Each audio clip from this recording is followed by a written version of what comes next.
What's going on, family? I'm Scrapbook Boxing, Museum of the Forgotten Fisticuffs Series. I want to continue to examine 100 years of World Championship fights. And we're going to take a look at the Black Fighter in honor of Black History Month. Now, I've covered tremendous conversations of Black fighters on this channel. And at the beginning of this series, I went through the careers of the colored champions in Black Murder's Row. But I want to remind us how important the roles were that Black fighters played in the boxing community. For instance, Obie Walker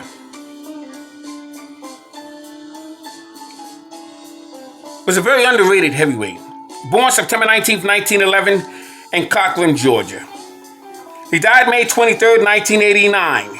He was 77 years of age at the time of his death, and he would reside in Atlanta, Georgia. Obie Walker stood 5 foot 8 inches. He was a heavyweight and fought from 1929 to 1946. He had a total bout career of 121 fights, 93 wins, 18 losses, 7 draws, and 63 knockouts. He would become a colored heavyweight champion. He would face Elmer Violent Ray 14 times between January 19th, 1937 and June 24th, 1941. Between March 2nd, 1939 and June 19th, 1939, he faced Leroy Hayes 3 times. October 9th, 1933, he defeated George Godfrey at the Pennsylvania Arena. Godfrey lost his claim to the colored heavyweight championship belt. We look at fighters such as Larry Gans. He was from Canada. July 20th, 1935, he lost his title to Obie Walker, Toronto, Ontario, Canada. He was a heavyweight who was born on December 12th, 1901 in Toronto, Canada. He died July 26th, 1983. He was 81 years of age at the time of his death, and he would reside in Canada. He stood 6 foot 2.5 inches. He had a 79-inch reach, and he had a record of 145 total bouts, 117 wins, 63 knockouts, 22 losses, and he was stopped 14 times. He had 5 draws. June 23rd, 1923. June 6th, 1942. He was in the ring with Dixie Kid. He was KO'd in the second round. Toronto, Ontario, Canada. So that's just an example of some great fighters who contributed to this game. Let's take a look at some more fighters. Big Bill T was a colored champion January 25th, 1917 when he defeated Sam Langford. He was born November 5th, 1893, Montgomery, Alabama. He died August 10th, 1953. He was 59 years of age at the time of his death. He would reside in Chicago, Illinois. Now, Big Bill Tate stood 6 foot 6 inches. He had an 81-inch reach. He was a heavyweight. His name was William George Tate. And he was a hell of a fighter. Now, Big Bill Tate was on the corner, along with George Chipp and Harry Wiley Sr. for the Jack Dempsey and Jess Willard fight, 1919. On January 2nd, 1922, Big Bill Tate defeated colored heavyweight champion Harry Wills by a first round disqualification. He had a record of 53 total bouts, 27 wins, 20 losses, 22 knockouts, and he was stopped 11 times. Now he'd be in the ring with Big Bearcat Wright, Cecil Seal Harris, Tut Jackson, George Godfrey, and Roughhouse Ware, Kid Norton, Harry Wills, Jack Thompson, and George Kid Cotton, as well as Joe Jeanette. Now, George Godfrey, he was a colored champion November 8th, 1926. He would lose it to Larry Gans. And he was feared in his community. His name was Sylvester Williams. Born January 25th, 1897, Mobile, Alabama. He died August 13th, 1947. He was known as the Lippeville Terror from Lippeville, Pennsylvania. was also known as the Libreville Shadow, Black Shadow of Mobile, Alabama. Now he stood 6 foot 2.5 inches. He had a 79.5-inch reach. He was a heavyweight and had a total bout career of 126 fights. 99 wins, 21 losses, 81 knockouts. He was stopped 6 times and had 2 draws. He was a heavyweight who fought Al Walker for the Color Championship belt. Who was Al Walker? He was 6 feet. Faced Obi Walker. April 9th, 1931 to April 24th, 1931. Lost the title to Obi Walker. 22 years of age. Was at the Pennsylvania Arena, August 1933. George Godfrey, he was 36, and Obi Walker was 22 years of age.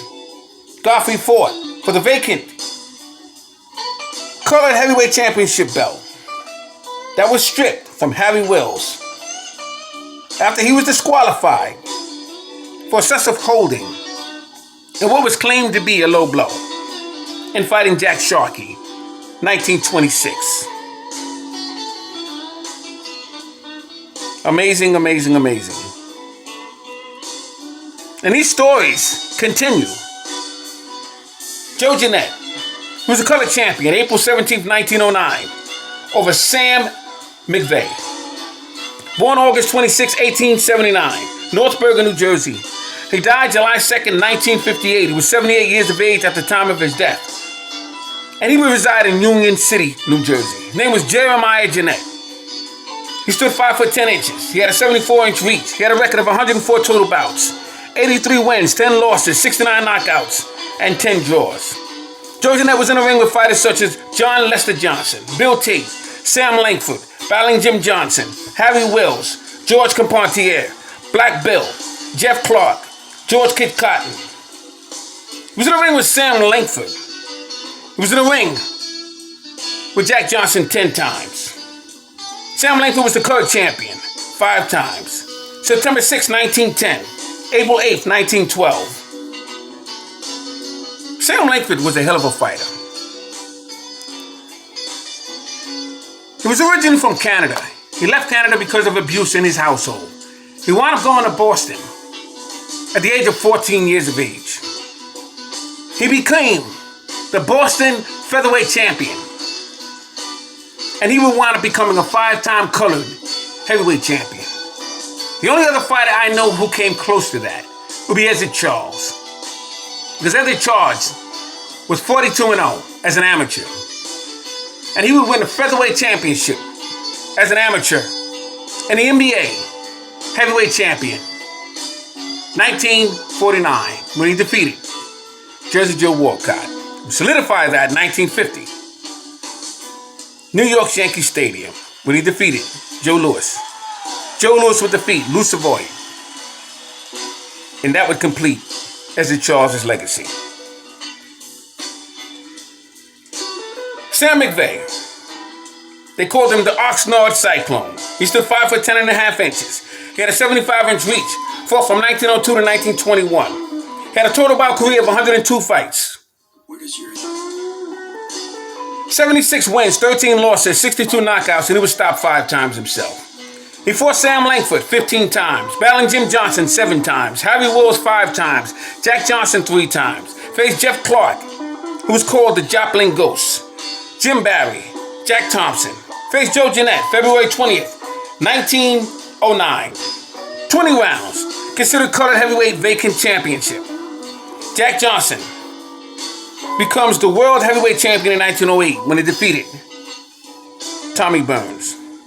On April 17th, 1909, lost the colored title, 49 rounds to Joe Jeanette, 2 hours and 24 minutes, $6,000 purse. Both men went down a total of 32 times.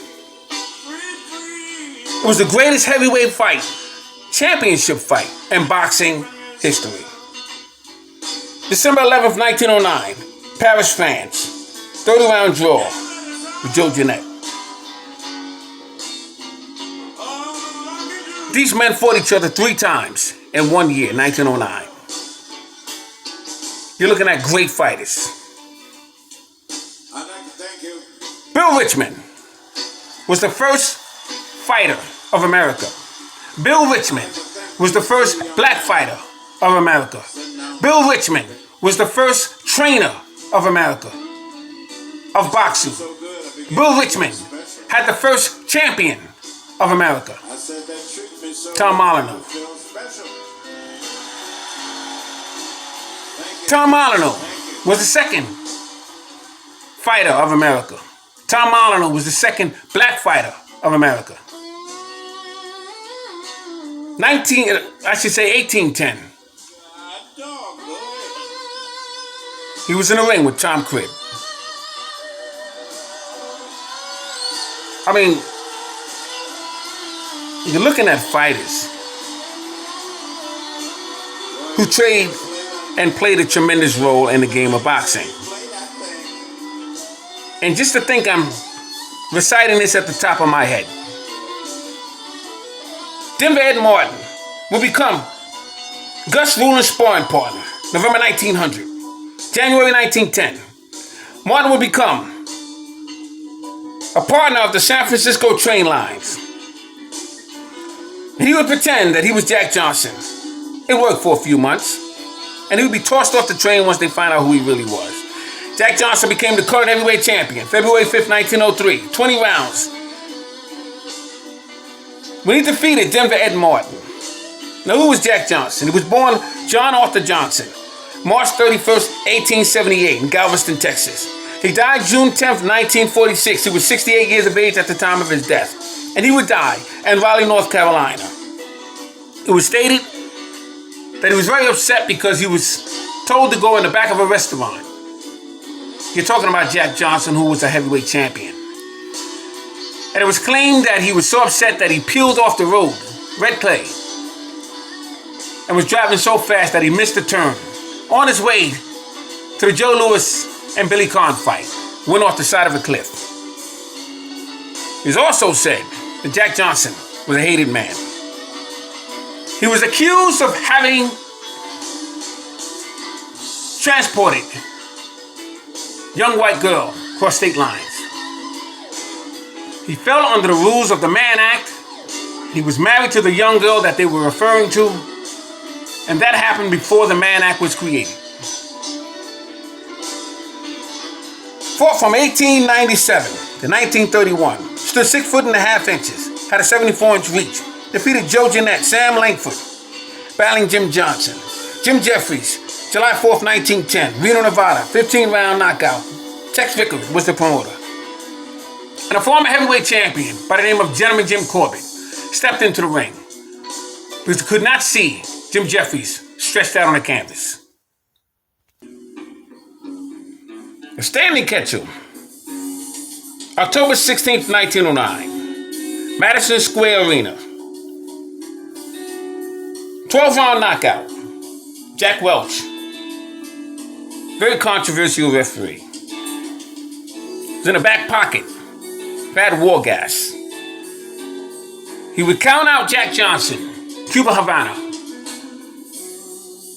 26 rounds. When he would lose his crown, 1915, to Jess Willard. Philadelphia Jack O'Brien. May 19th, 1909. National Athletic Club in Philadelphia. 6-round draw.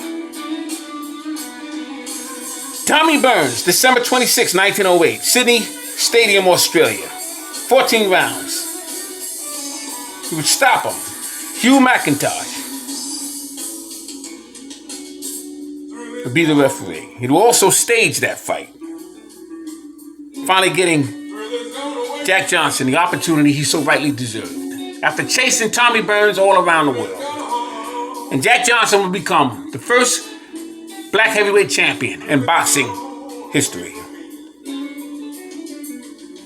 But he also fought fighters such as Sam McVeigh, Black Bill, Joe Grimm, Young Peter Jackson, Frank Charles, Marvin Hart, Jack and Joe Butler, Jack Jeffries, who was the brother of Jim Jeffries, Sandy Ferguson and Hank Griffith, George Gardner, Peter Felix. Now, Peter Felix was a cousin of the Black Prince, Peter Jackson. And Jack Johnson will lose his title to Jess Willard April 5th, 1915. Oriental Park in Cuba, Havana. 26 rounds, he'd be stopped. It was stated that he did a deal with the government.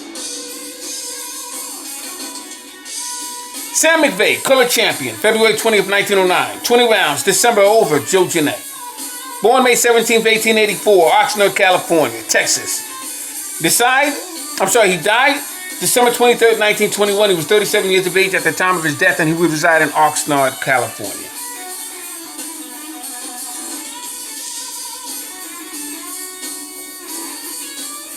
The black fighter. His accomplishments must be recognized. George Byers, born June 25th, 1872.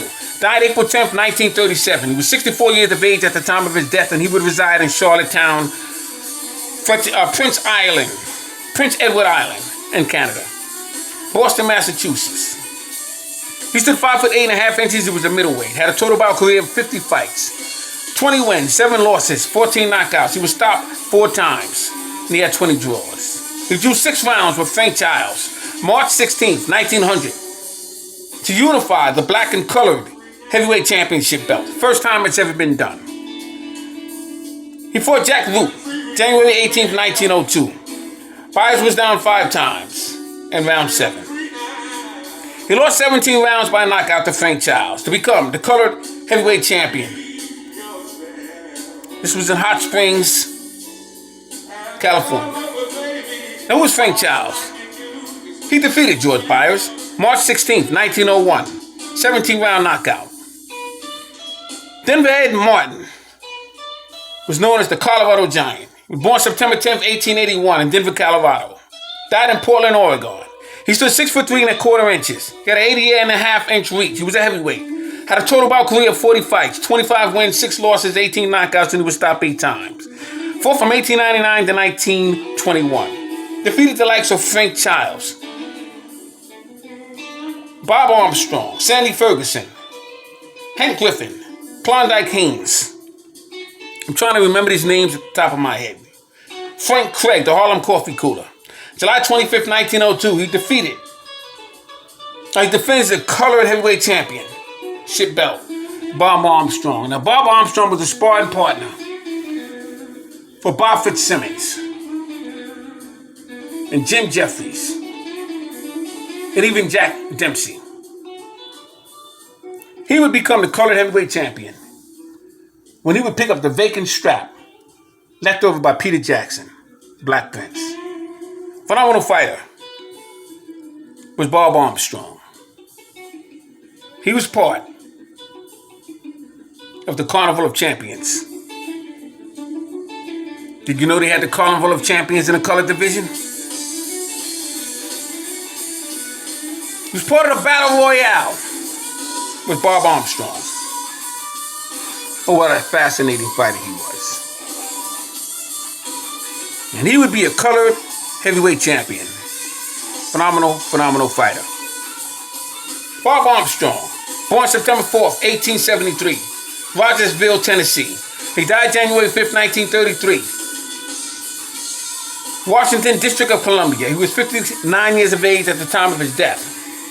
He stood 6'4" and had a 79-inch reach. Had a total bout career of 33 fights, 17 wins, 10 losses, 15 knockouts, and he was stopped 5 times. He had 5 draws and fought from 1894 to 1904. He was a sparring partner with Jack Sharkey. Now, Jack Sharkey was called the Sailor Man. Ruby Roberts Fitzsimmons, Jim Jeffries, Boilermaker, 4 Black Fitzsimmons, Kid Monday. Got him out of there in 1 round. Denver Ed Martin, 3 times. 1 win, 1 loss, and 1 draw. For Charlie Strong, for the vacant colored heavyweight championship belt that was vacated by Peter Jackson. 19 rounds. And he would get rid of him. Frank Childs, called the Crafty Texan. Born July 17th, 1867. He died in Chicago, Illinois, in 1934. He was 66 years of age at the time of his death. He stood 5'9.5". He was a heavyweight. Fought from 1892 to 1911. Had total bouts of 60 fights. 42 wins, 8 losses, 25 knockouts. He was stopped twice himself. 8 draws. Defeated George Byers. 1 win, 1 loss. Fought Jack Johnson twice. Dan Creedon, Joe Walcott, George Lewinsky. He was defeated by Jack Johnson, Tom Stocking, Denver Ed Martin, Charlie Strong, Bob Armstrong, Klondike Haynes, George Grant. Trying to think of who else he fought. Joe Butler. Phenomenal fighter was Frank Child. This is Scrapbook Boxing, Volume 1. We look back at the black fighters that made a difference in boxing history. 100 years of world championship fights. All great fights and all great fighters will never be forgotten on my channel. Thanks for hanging in there with me. Salute to the black fighters. Peace.